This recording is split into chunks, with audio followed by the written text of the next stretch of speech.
Hello everyone, welcome to my channel. कैसे हैं आप लोग? उम्मीद करती हूँ सभी लोग मज़े में होंगे। आज आपके साथ शेयर कर रही हूँ मक्का की रोटी बनाने की आसान सी रेसिपी। मैंने कुछ दिनों पहले साग की रेसिपी अपलोड करी थी। वीडियो लंबी ना हो जाए इसके लिए मैंने मक्का की रोटी अपलोड नहीं करी थी, तो आज कर रही हूँ। चलिए देखते हैं मक्का की रोटी बनाने के लिए हमने क्या करना है। सबसे पहले मैंने एक बर्तन लिया है और उसमें मैंने 1 मग पानी डाल दिया। अब जिस मग से मैं नाप रही हूँ उसी मग का मैं 2 गुना से थोड़ा-सा ज़्यादा मक्का का आटा डाल दूँगी। तो आप भी जिस भी बर्तन से नाप रहे हैं उससे 2 गुना से थोड़ा-सा ज़्यादा आप समझें कि आपने मक्का का आटा ले लेना है। इसमें हमने कोई भी जो है आटा नहीं डालना है, गेहूँ वगैरह का कोई आटा नहीं डालना है। तो यहाँ पर 2 मग मैं डाल चुकी थी, थोड़ा-सा मैंने डाला है। अब इसको हम हल्का-सा मिक्स करेंगे और मिक्स करने के बाद हम इसको रख छोड़ेंगे 10 से 15 मिनट के लिए। ये छोड़ के रखना ज़रूरी होता है क्योंकि इससे क्या होता है कि जो मक्का के आटे का दाना होता है वो फूल जाता है और रोटी बनाने में बहुत आसानी होती है। तो आपने इसे बहुत अच्छे से मिक्स करना है। तो बस इसको मिक्स करके हम एक साइड पर रख देंगे। 10 मिनट हो चुके हैं। अब हम यहाँ पर आटा खोल कर देख लेंगे। अगर आपको थोड़ा-सा भी लग रहा है कि पानी ज़्यादा है आपके हिसाब से, तो आप थोड़ा-सा मक्का का आटा इस टाइम ऐड करके उसे मिक्स कर सकते हैं। तो बस यहाँ पर मेरा जो है आटा बिल्कुल परफ़ेक्ट बना था, तो इसको थोड़ा-सा हम मथ लेंगे जिससे कि जो रोटी है वो एकदम अच्छे से बन जाए। तो कुछ देर मथना ज़रूरी है, उससे रोटी बनाने में आसानी हो जाती है। आप चाहें तो खुले बर्तन का भी इस्तेमाल कर सकते हैं और खुले बर्तन में डाल करके अच्छे से मथ लें। अब मैं यहाँ पर थोड़ा बड़ा सा पेड़ा ले रही हूँ क्योंकि मुझे थोड़ी-सी बड़ी रोटी बनानी है। आप जितनी बड़ी रोटी चाह रहे हैं उसी हिसाब से आप पेड़ा ले लें, लेकिन इसका पेड़ा थोड़ा-सा बड़ा लिया जाता है क्योंकि रोटी थोड़ी-सी मोटी बनती है। तो इसको इस तरह से हमने दोनों हाथों से पेड़ा बनाना है। और ये देखिए मैं आपको बताऊँगी किस तरह से आपने बनाना है। कोई आपने आटा वग़ैरह नहीं लगाना है, मैं यहाँ पर पानी की रोटी बनाना बता रही हूँ। अगर आपने पानी की रोटी नहीं बनाई है, तो एक बार आप मक्का की रोटी पानी का हाथ लगाकर बनाइएगा, आपको बहुत अच्छी लगेगी। अब हमने नॉर्मल पेड़ा बना लिया है, अब मैं आपको बता रही हूँ कि किस तरह से आपने इसको बड़ा करना है। तो मैंने सबसे पहले ले लेना है गुनगुना पानी, बिल्कुल गुनगुना होना ज़रूरी है। तो इससे क्या होता है कि रोटी को बढ़ाने में आसानी हो जाती है। तो दोनों हाथों पे हल्का-हल्का पानी लगा लेना है। अब बीच से अंगूठे से की मदद से आपने बीच को दबा लेना है जिससे कि बीच में मोटा ना रहे।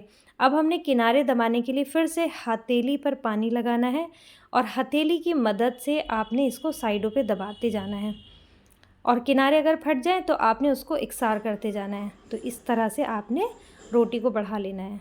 तो आप देख सकते हैं मैं हथेली की जो अंगूठों की साइड है उससे दबा-दबा कर के किनारों को भी पतला कर रही हूँ। इसी तरह से बहुत अच्छे से रोटी बन जाती है और जब किनारे फटते हैं तो इस तरह साइड से आपने उसको सही कर लेना है।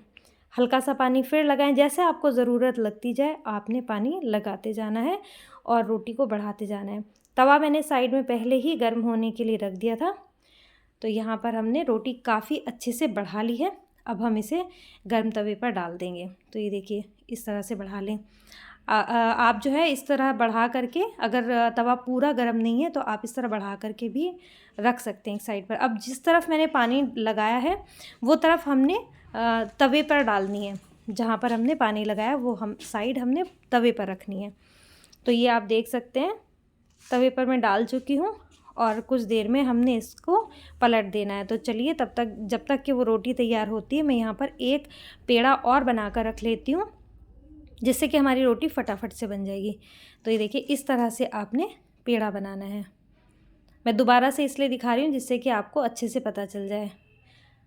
बिल्कुल डिफरेंट सा तरीका है लेकिन बहुत आसान तरीका है। मैंने पहली ही बार में सीखा था और पहली ही बार में बहुत अच्छे से बना लिया था। ज़ाहिर है कि एकदम अच्छी सी नहीं बनती है, थोड़ा मोटी बनी थी मेरे से भी, लेकिन धीरे-धीरे आदत हो जाती है और धीरे-धीरे आपको अंदाज़ा हो जाता है आपने कब किस तरह से करना है।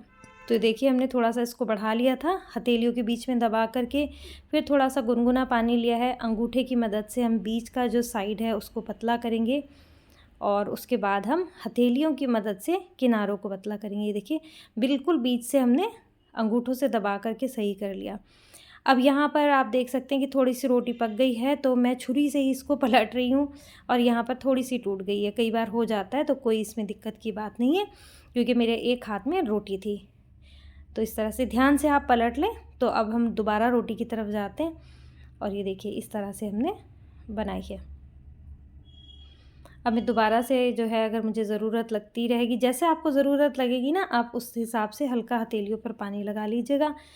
और मैं फिर आपको दिखा रही हूँ कि आपने हथेलियों से दबाते जाना है, जो किनारे फट रहे हैं उनको आपने इस तरह से सही करते जाना है। बिल्कुल भी मुश्किल नहीं है ये रोटी बनाना, बहुत आसान है और अच्छी भी बहुत लगती है। इसी तरह चावल की रोटी भी बनती है और काफ़ी डिफरेंट तरीके की रोटियां बनती हैं।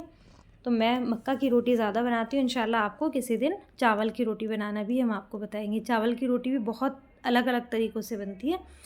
तो मैंने उस रोटी को बढ़ा करके रख दिया था एक प्लेट पर और यहाँ पर हम रोटी को सेक लेते हैं, जो हमारी तवे पर तैयार हो चुकी है।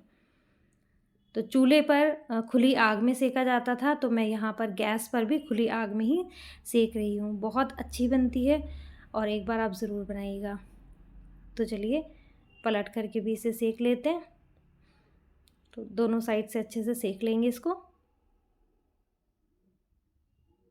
तो ये देख सकते हैं अच्छे से ये सिक गई एक साइड से और इसी तरह हमने दूसरी साइड से भी सीखना है। तो ये सिक कर तैयार हो गई है और थोड़ा सा चिपक जाता है यहाँ पे रोटी का, तो आपने उसे उखाड़ करके साफ़ कर लेना है छुरी या चिमटे की मदद से। तो जो रोटी तैयार करी थी उसे मैं डाल चुकी हूँ और थोड़ी ही देर बाद, यानी कि समझें कि 5 से 7 सेकंड बाद ये तैयार हो जाती है। इसको हमने पलट देना है और इस बार मेरे हाथ में कोई रोटी नहीं थी, तो ये अच्छे से पलटी गई। इसको भी हम अच्छे से सेक लेंगे और देखिए कितनी गोल गोल सी अच्छी सी ये रोटी तैयार होती है। तो चलिए साग के साथ सर्व कर लेते हैं। ये देखिए मैं इसकी लगाने वाली थी थाली, लेकिन मैंने सोचा मैं आपको साग के साथ रोटी दिखाऊंगी, जो मैंने डोंगे में अभी तड़का लगाया है। तो चलिए थाली लगाते हैं और बढ़िया से साग हो, मक्का की रोटी हो, साथ में गुड़ हो और क्या ही मज़ा हो अगर छाछ भी आ जाए। तो इस पे देसी घी लगाइए और एंजॉय कीजिए, या फिर आप मक्खन पसंद करते हैं तो मक्खन लगाइए। मैंने लगभग आधा किलो मक्की के आटे को मला था, तो समझे कि 8 से 9 रोटियां आधा किलो मक्का के आटे में तैयार हो जाती हैं। तो उम्मीद करती हूँ रेसिपी आपको ज़रूर पसंद आई होगी। अगर पसंद आई है तो लाइक शेयर और सब्सक्राइब करें। दुआओं में याद रखें। अल्लाह हाफ़िज़।